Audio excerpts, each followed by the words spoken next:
All right, welcome in. It's the November 27th edition of the Breer Report Mailbag. Happy Thanksgiving, everybody. Got an exciting week 13 ahead. We have 4 games in the next 2 days, 3 tomorrow on Thanksgiving. The Bears and the Lions, the Giants and the Cowboys, the Packers and the Dolphins, and then the Black Friday game between the Chiefs and the Raiders. And as always, if you guys have video questions for me going forward, always feel free to send them to Breer, SI, mailbag at gmail.com.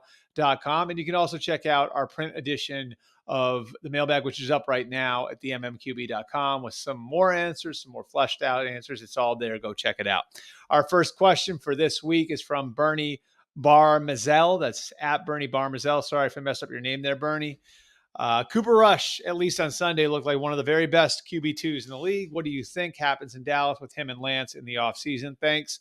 Obviously, just contractually, there's a lot of uncertainty here. Cooper Rush signed a 2-year, $5 million deal before 2023. That is up.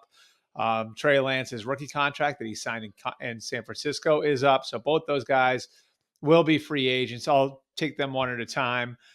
With Cooper Rush, I think he's certainly done enough to earn some money in 2025 somewhere. He's 31 years old. So it's not like he's a prospect anymore, but he can be a good resource for your starting quarterback.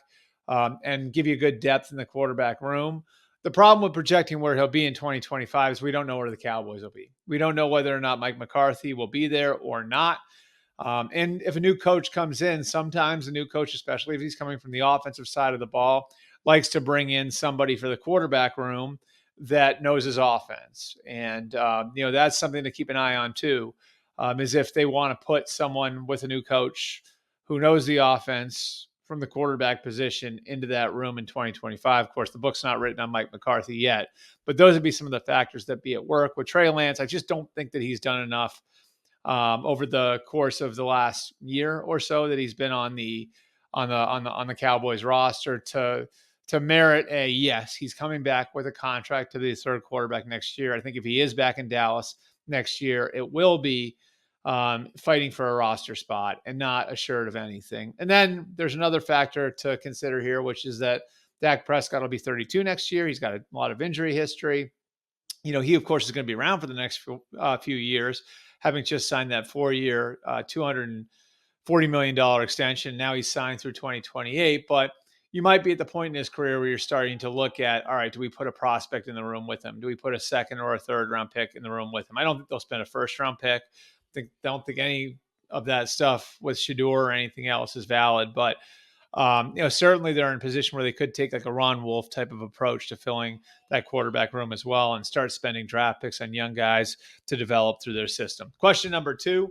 This one is from Jimmy T. That's at Jimmy Tom Reddle. Are Brian Daboll and Joe Shane's seats hot? Jimmy, I'd say right now they aren't. And I think there's a very specific reason why. The Giants don't want to do business that way anymore.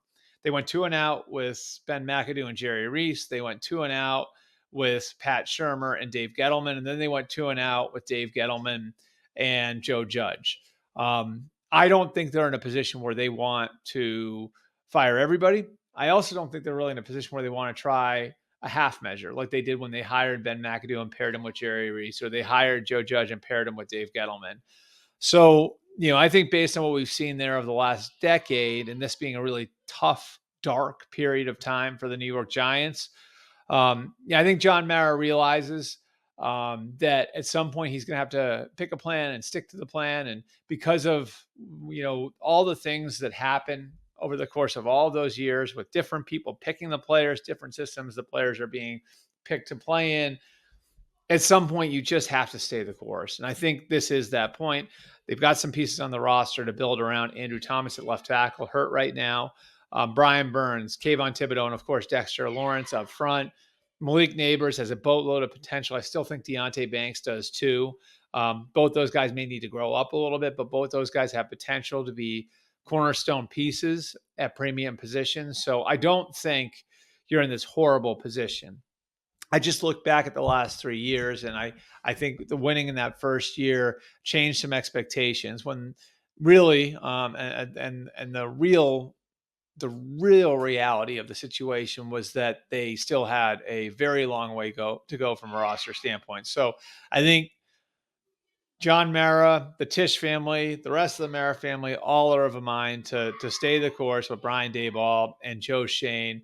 The one caveat, of course, being that they could be forced out of that. And, I look back at 2021, what happened with Joe Judge that year, the press conference at the end of the year, the way the team looked in the finale. And I know that they felt like they were out of options. And they actually at first hung on to Joe Judge. They had Dave Gettleman retire and then hung on to Judge before reversing course a day or two later.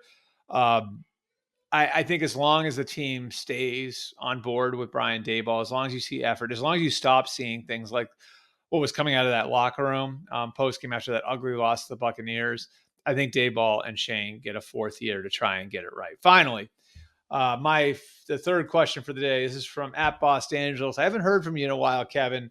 His question is, what's the best side dish for Thanksgiving? There are so many great options here. I love mashed potatoes. The creamed onions, those are fantastic. I think a very underrated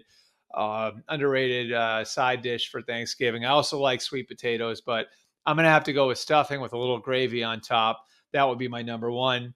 And since it's Thanksgiving, I want to say I'm thankful to all of you guys for coming out each and every week, for consuming our content, all the original content that we have on the MMQB, and all the content that we've tried to build. Me and Kent Brown have tried to build here on YouTube and on other video platforms with the Breer Report every week, our mailbag every week. Appreciate you guys coming out. Tell a friend, keep coming back.